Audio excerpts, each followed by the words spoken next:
Welcome. We are going to be exploring a life story that I think really captures the brilliance and the often devastating pressures of Hollywood fame. Specifically, the kind of fame that was so intense and so specific to the 1990s. Right.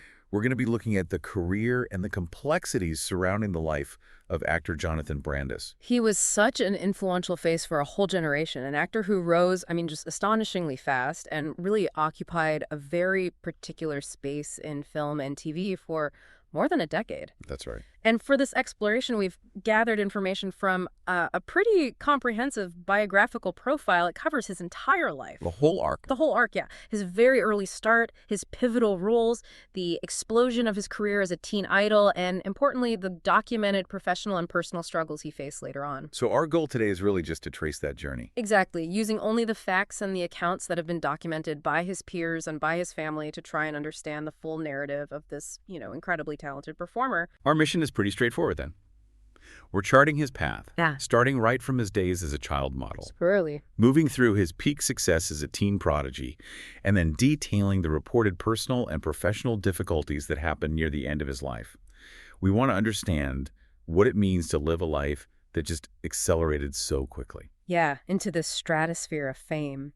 And before we begin, we should offer a sincere note of respect here. Of course. The topic is obviously very sensitive. The sources do confirm the circumstances of his passing, that he died by suicide in 2003. So we are going to approach this information with the seriousness and the sympathy it deserves. Absolutely. We'll be adhering strictly to the facts and the observations that were provided by those close to him, just to ensure the entire discussion maintains a respectful and compassionate tone. Yeah. Okay, so let's unpack this journey, starting right at the very, very beginning, charting the genesis of a truly prodigious child star. So Jonathan Gregory Brandis was born on April 13th, 1976. In Danbury, Connecticut. He was the only child of Mary and Gregory Brandis. And his mother, Mary, was a teacher who later became his personal manager. Right. And his father, Gregory, worked as a food distributor and also as a firefighter. When you look at his background, the striking thing isn't really the parents' professions, but how incredibly early his own professional life began. It wasn't gradual at all. No, it was immediate and very focused. It really was. The records show he started his career as a child model for Buster Brown shoes at the age of 2. 2 years old. Just think about that. It's hard to even process, and this wasn't just some casual thing. He moved from modeling into acting in TV commercials by the time he was 4. So even before kindergarten, his path was already being set. It demonstrates a very structured, a very committed approach to the entertainment world, almost from infancy. Yeah. His career was in motion before he was really old enough to understand what a career even was. And that focus is definitely reflected in his education, too. He attended the San Fernando Valley Professional School. It's a private school that caters specifically to working young people, and he graduated in 1993. Which tells you his entire life was structured around these demands, auditions, production schedules, and somehow, balancing all that work with a pretty rigorous academic load. And that structure, it paid off very, very quickly. It really did. By the time he's 6 years old, he lands the role of Kevin Buchanan on the daytime soap opera One Life to Live. Which is a huge deal for a child actor. It's a sustained role. He held it for about a year between 1982 and 1983. And for a child, being on a soap opera like that, it's like intensive daily training. Right. And you get immediate long-term exposure to a massive national audience. Exactly. So to maximize on that early success, the family makes a huge decision when Jonathan was 9. A life-changing one. They relocated entirely to Los Angeles. And that's a powerful signal, isn't it? Oh, absolutely. It shows just how seriously his career was being taken. It's about positioning him right in the center of the industry machine. Moving to LA at 9 isn't a casual family vacation. No, it's a calculated, career-driven move, and it significantly increased his access to major auditions, major roles. And after that move, the late 1980s just became a whirlwind for him. A complete whirlwind of guest appearances on, almost every high-profile primetime show you can think of from that era. Let's list some of them. We're talking about LA Law, Who's the Boss? Murder, She Wrote, The Wonder Years. Full House, Kate and Allie. Think about the sheer ubiquity of that. Before he was even a teen heartthrob, he was already one of the most visible child actors on television. A known commodity. A known commodity to every casting director in town. His career then progresses, I would say, decisively into the big leagues, right around when he hits his teenage years. Yeah. The move from doing these episodic guest spots to securing starring roles in films and miniseries, Yeah. that happens right around age 13. And that transition from TV guest star to a feature film lead, that is a crucial marker of success in Hollywood. It's the jump everyone wants to make. At 13, he gets his first major starring role. It's as Bastian Bucks in The Never-Ending Story 2, the next chapter. Which came out in 1990, a film based on a really beloved fantasy property. Yeah. That gave him global exposure. But for a lot of people, and especially for critics, the role that really cemented his early talent was from that same year. It was the 1990 television miniseries, Stephen King's It. Playing the young, stuttering Bill Denbrough in it. Mm. That was a really demanding, dramatic role, wasn't it? Extremely demanding. I mean, it required him to navigate really complex emotional trauma, horror elements. It's not light stuff. And the accounts from that time are very clear. They are. His performance in it was, and this is a quote, lauded by critics and audiences. So this wasn't just about box office recognition. No, not at all. This was an acknowledgement of genuine acting chops. Real talent in a serious, high-stakes adaptation of a massive bestseller. He wasn't just playing the cute kid anymore. He was tackling a lead dramatic role that involved vulnerability and trauma. And that critical acclaim, it translated immediately into official industry recognition. Yeah. He received a Saturn Award nomination in 1992 for his work in The Never-Ending Story 2. Which is a highly coveted award for genre film. It is. So let's sort of connect the dots here, because the trajectory is, it's nearly unprecedented. Right. You have a child who starts working professionally at age 2. He achieves sustained national TV exposure by 6, moves his whole family across the country at 9. And then gets critical acclaim and serious industry nominations by the time he's 15. The sources just paint a picture of extraordinary success achieved at a breakneck speed. That level of success, that foundational success, being seen as this prodigious talent so young, what kind of standard does that set for his future? I mean, it sounds almost unsustainable. It creates this immense inherent pressure. When you're a performer who is lauded by critics before you're even in your mid-teens, you are immediately burdened with the expectation of greatness. Every single role after that is measured against the perceived potential of stuttering Bill or the young lead in a major fantasy film. He basically achieved the professional benchmark many actors spend decades striving for while he was still navigating high school. And that sets the stage for a really unique psychological challenge, doesn't it? It does. The young adult actor has to constantly prove they are still that prodigy, even as they're expected to shed the very identity that made them famous in the first place. This early environment becomes the high watermark against which every subsequent project will, inevitably be compared. And that immense foundational pressure was about to collide with a supernova of mass celebrity. By age 17, Jonathan Brandis was cast in the role that would truly define him for a generation of fans. Lucas Wollensak in Sequest DSV. This was the moment his trajectory shifted from, critically acclaimed young actor to global teen idol. It really was. The show premiered in 1993, and it had this enormous cachet of Steven Spielberg's name attached to it. It was a big deal. A huge deal. A futuristic, high-concept science fiction series set aboard a massive submarine. And the role of Lucas Wollensak was just perfect for Brandis at that age. The young, highly intelligent scientific prodigy. Exactly. He wasn't just a supporting character either. He was an integral part of the main cast. He was essentially the proxy for the younger audience, navigating this fantastic underwater world. And that gave him the continuous, sustained weekly exposure that just launched him into a completely different dimension of fame. The biographical accounts are very clear on this. They confirm that this role propelled him into teen idol status.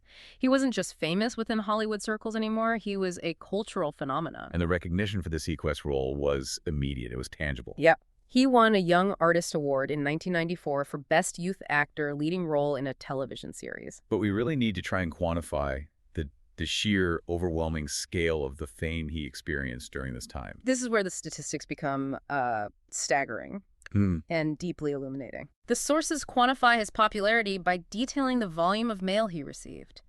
At the peak of his Sequest fame, Jonathan Brandis received approximately 4,000 fan letters a week. 4,000. A week. Physical letters per week.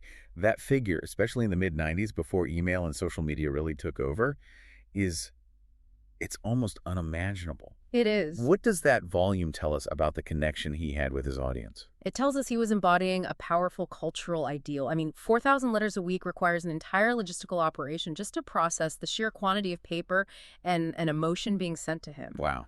This wasn't just casual fandom. It represented an overwhelming level of devotion, primarily from teenage girls who saw him featured regularly in every major teen magazine on the racks. He was, to them, the unattainable, intelligent, sensitive heartthrob of the decade. And that intense adoration, it has significant real-world physical consequences that completely altered his daily life. Absolutely. The accounts from the production environment highlight this immediate loss of anonymity and the need for intense physical security. So what does that mean in practice? It means he had to be escorted onto the set of Sequest DSV by 3 studio security guards. 3 guards. 3. Think about that visual. A 17 or 18-year-old actor unable to simply walk from his trailer to the soundstage without a protective detail. It visualizes a life where personal freedom and space just vanished overnight. It effectively placed him inside a bubble of celebrity. It isolated him from the kind of normal adolescent experiences his peers might have been having. He was a celebrity commodity who required physical protection from the very fans who adored him. That's the core challenge of that kind of intense idolization at that age, isn't it? It is. From age 17 to 20, the period where most people are defining their independence and their sense of self, Brandis was navigating a world where he was constantly monitored, adored, and physically restricted. The public persona was consuming the private individual. It was. It makes maintaining any sense of a normal identity or professional grounding exponentially harder when the external noise is that loud. And yet, in the middle of all this intense celebrity, he was also demonstrating a real dedication to the craft that went beyond just showing up on screen. That's a crucial detail that is often overlooked in these stories about teen idols. The sources credit him with co-writing a Sequest DSV episode. Which one? An episode called The Siamese Dream. And this shows he wasn't just coasting on his fame, he was actively engaged in the process of production and storytelling. It indicates a sincere interest in the creative mechanics of the industry, not just the spotlight. Precisely. And he was also diversifying his professional portfolio during this period of peak popularity. Right, he was doing voice work. Yes, his career extended beyond live action. Between 1994 and 1995, he took on the voice acting role of Mosenrath, the evil young sorcerer in Disney's animated series Aladdin. Which is smart. It's very smart. It showcases a performer who is maximizing his moment, demonstrating versatility, and making sure he remained visible across different media platforms. That's often a strategy for long-term career sustainability. So if we look at this whole segment of his life, the Sequest phenomenon, what are the long-term implications of peaking so intensely, so young, in terms of the expectations for his next phase? Well, the problem isn't just the peak itself, it's the nature of the pedestal he was on. What do you mean? When you are primarily recognized for being a teen idol, the public and the industry form a very rigid perception of who you are and what you can offer. They put you in a box. A very strong one.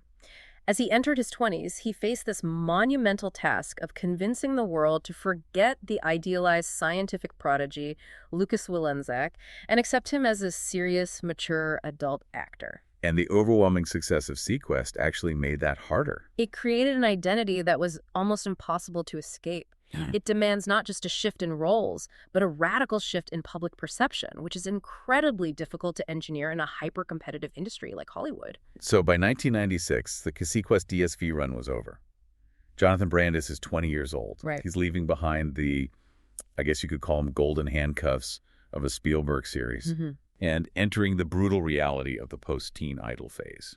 This next 7-year period leading up to 2003 is really defined by his search for that elusive adult identity. And that transition phase is often marked by a really noticeable shift in the visibility of your projects. Things get smaller. They get smaller. The sources confirm that his work immediately after Sequest focused on television films and supporting roles, which just don't have the massive weekly audience of a primetime network show. What kind of things was he doing? Well, for example, the TV film Her Last Chance in 1996. He also took a role in Born Free, A New Adventure, another TV film that was shot on location in South Africa. So he's still working. Oh, definitely. It shows a dedication to continuing to work and seek out different experiences, even if they were lower profile. And he consciously made the effort to pursue supporting parts in theatrical releases. He was signaling his intention to move to the big screen as an adult actor. And that's a classic strategy for former teen stars. You take on smaller, respected roles in feature films to gain credibility. We see this with his work in 1999. He appeared in the independent comedy Outside Providence. And also Ang Lee's period drama Ride with the Devil. Exactly.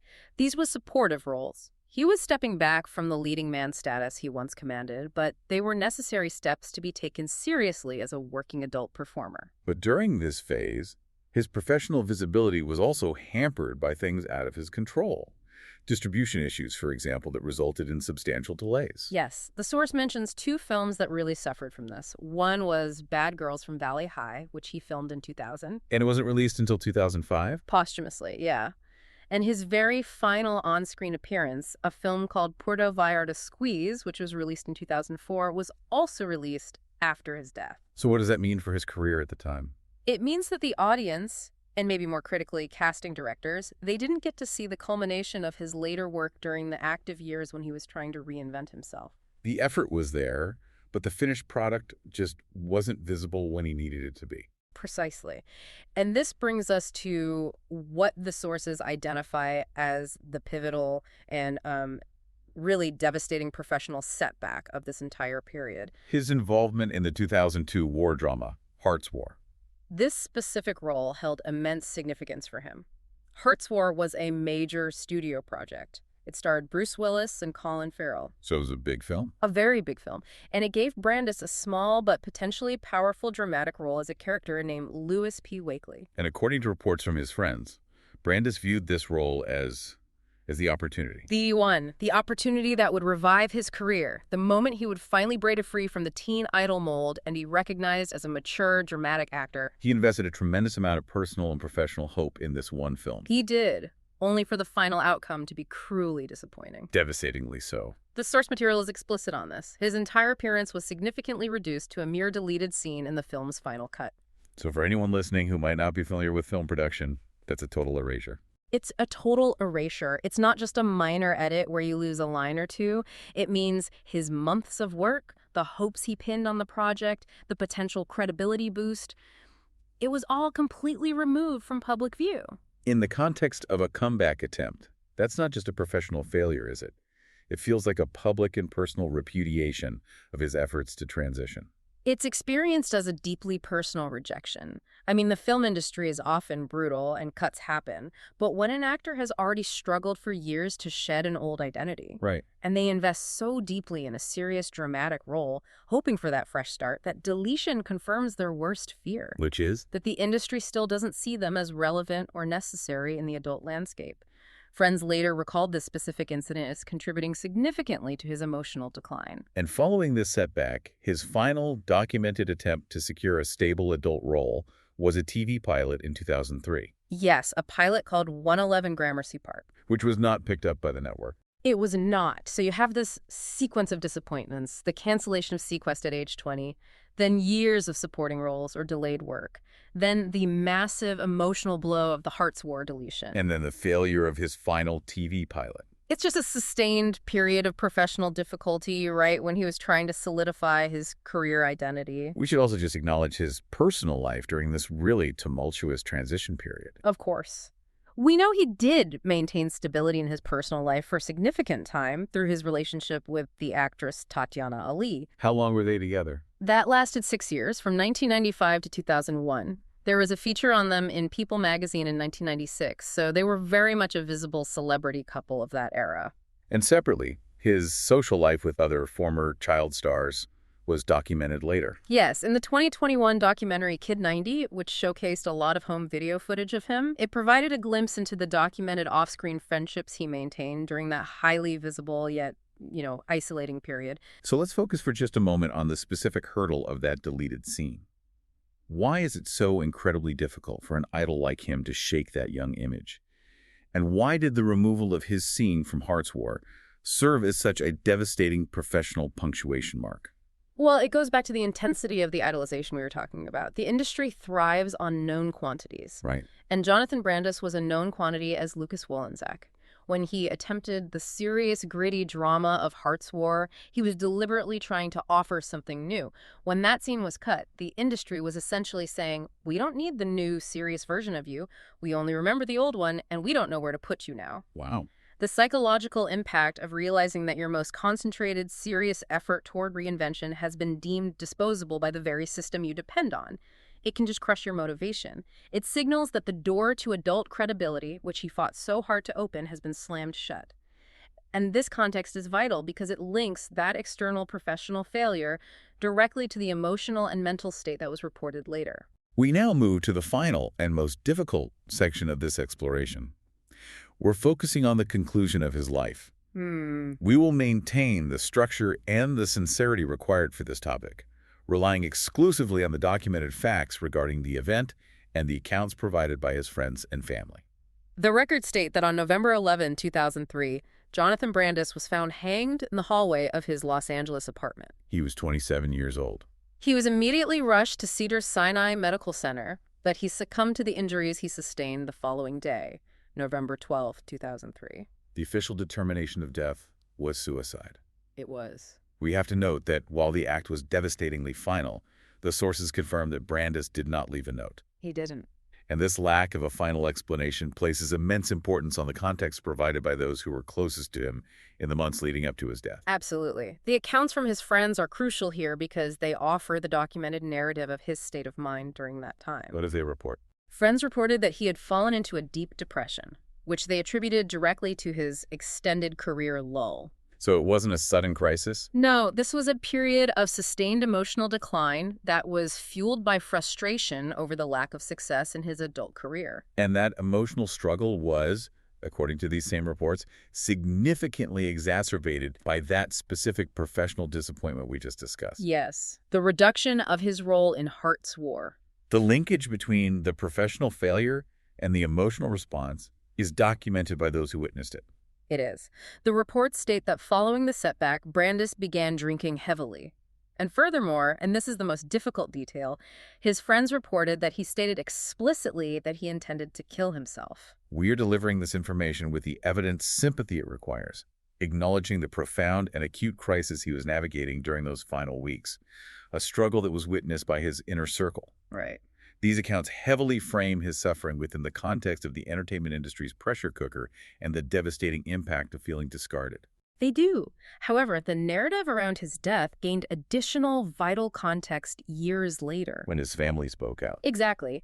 They offered a crucial distinction and a different lens through which to view his struggles. Yes, in 2021, his father, Greg Brandis, offered a posthumous perspective that shifted the focus from purely external pressures to potential internal health challenges. His father noted that based on reflection and, observation of his son's behavior in his 20s, he believed Jonathan was probably suffering from bipolar disorder. And this introduces the critical consideration of an underlying mental health condition that may have significantly exacerbated the career disappointments he was facing. It does. Greg Brandis then provided a statement that is really key for understanding the family's perspective on the complexity of his death. He carefully distinguished between career pressure and health challenges. What were his words? His father's words were powerful and direct, he said. His death wasn't due to the entertainment industry. I look back now, and in his 20s, he showed signs of manic depression. I hope that anyone suffering can go get help. And that statement from his father, it fundamentally reframes the core conversation. It really does. It suggests that while the career difficulties certainly triggered or deepened his depression, the underlying mechanism might have been a serious health condition. That is the critical implication. The father's perspective encourages us to move beyond the simplistic Hollywood destroyed him narrative, which so often gets attached to former child stars. Right. And instead, it asks us to consider the profound impact of undiagnosed or untreated mental illness.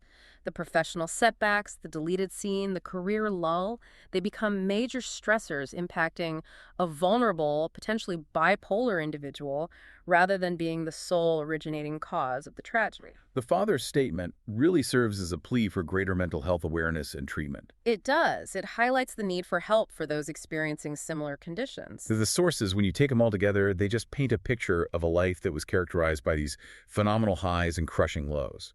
With the external narrative of fame and the internal struggle of identity and health just tragically colliding. The contrast is indelible. It really is. We have the reality of a young man who needed a 3-person security detail just to walk onto a set because of the overwhelming intensity of his public adoration. Juxtaposed against the private tragedy of a deep depression, fueled by the perception that he was no longer wanted by that same industry. And all of that, alongside the possibility of an undiagnosed mood disorder. The documented details force us to recognize the profound and invisible complexities of a life lived entirely in the public eye. As we review the life arc of Jonathan Brandis, we see a professional narrative just defined by extremes.